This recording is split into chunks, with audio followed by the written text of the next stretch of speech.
Sebelum mulai cerita, jangan lupa tekan tombol subscribe, nyalakan lonceng notifikasi, dan simak cerita ini sampai akhir. Karena kadang tempat yang kita kira kampung biasa justru bukan milik manusia.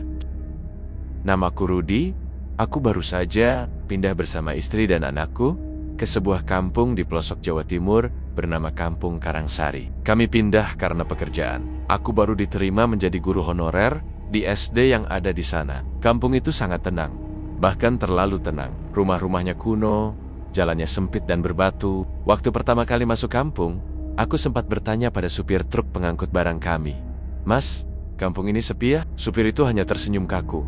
"Hehe, sepi mas, tapi aman kok, asal nggak macam-macam aja." Jawaban itu membuatku bertanya-tanya, tapi aku abaikan. Rumah yang kami tempati adalah rumah peninggalan Pakliku yang sudah meninggal. Kata orang-orang, beliau meninggal mendadak setelah sering bicara sendiri malam-malam. Rumah itu besar, berarsitektur kuno, dan dikelilingi pohon besar. Istriku, Wina, tidak terlalu suka, tapi karena keterbatasan ekonomi, kami tidak punya pilihan lain. Malam pertama di rumah itu terasa aneh. Saat jam menunjukkan pukul 2 pagi, aku terbangun karena mendengar suara seperti orang melantunkan tembang Jawa. Suaranya pelan, mendayu, dan berasal dari belakang rumah. Kupikir itu hanya mimpi, tapi esok malam suara itu terdengar lagi. Kali ini lebih jelas.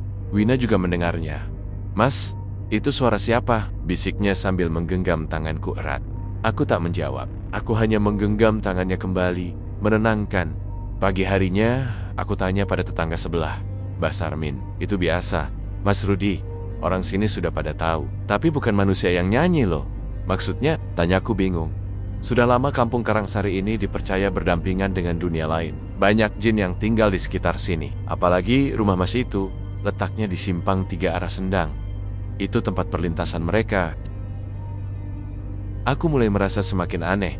Setiap sore, ada banyak warga yang lewat depan rumahku. Tapi anehnya, saat aku mencoba menyapa, mereka hanya menatap sekilas lalu berlalu, seolah tidak mendengar. Aku pernah mengejar seorang bapak tua yang lewat, ingin menyapanya dan mengenal lebih dekat. Tapi saat aku keluar rumah, dia tiba-tiba hilang di tikungan jalan. Padahal tidak ada cabang jalan, dan tidak mungkin dia bisa menghilang secepat itu. Yang paling aneh terjadi pada anakku, Dito, yang masih berusia 6 tahun. Dia mulai sering bicara sendiri. "Dito ngomong sama siapa?" tanya Wina suatu sore. "Sama Kak Lala," jawabnya polos. "Kak Lala siapa?" "Teman Dito, dia tinggal di pohon belakang rumah. Dia ngajak Dito main terus." Aku langsung merinding. Malam harinya, aku berusaha mencari tahu. Diam-diam, aku berdiri di dekat jendela belakang rumah. Dan aku melihat sesuatu. Ada seorang gadis kecil, mengenakan baju putih lusuh, rambutnya panjang, berdiri di bawah pohon besar. Matanya kosong. Dia memandangi kamar Dito saat aku keluar. Untuk melihat lebih dekat, dia menghilang dalam sekejap. Sejak malam itu, Dito mulai berubah. Dia sering melamun, menolak makan, dan marah kalau dilarang keluar malam. Kak Lala ngajak main, "Ayah, jangan larang Dito," teriaknya suatu malam sambil menghentakkan kakinya. Aku dan Wina mulai ketakutan. Kami putuskan untuk mencari bantuan ke sesepuh kampung. Tapi saat kami sampai di rumah Mbah Sarmin, beliau justru terlihat ketakutan. Sudah terlambat. "Mas Rudi, kalau kalian sudah mendengar tembang itu, melihat anak kecil di pohon, berarti kalian sudah masuk ke wilayah mereka." "Wilayah siapa?" "Wong Alis, penghuni lama kampung ini. Mereka nggak suka manusia tinggal terlalu lama. Rumah mas itu dulunya bukan buat manusia." Dek, aku terdiam. Wina mulai menangis. "Tolong kami, Mbah." Mbah Sarmin kemudian memberikan kami seikat daun kelor, garam kasar, dan segenggam tanah dari sendang belakang, taburkan di sekeliling rumah. Jangan keluar rumah saat maghrib sampai subuh. Jangan dengar suara apapun. Apapun yang terjadi, jangan buka pintu kalau ada yang mengetuk. Kami mengikuti saran itu. Malam itu, rumah kami gelap, hanya diterangi lilin.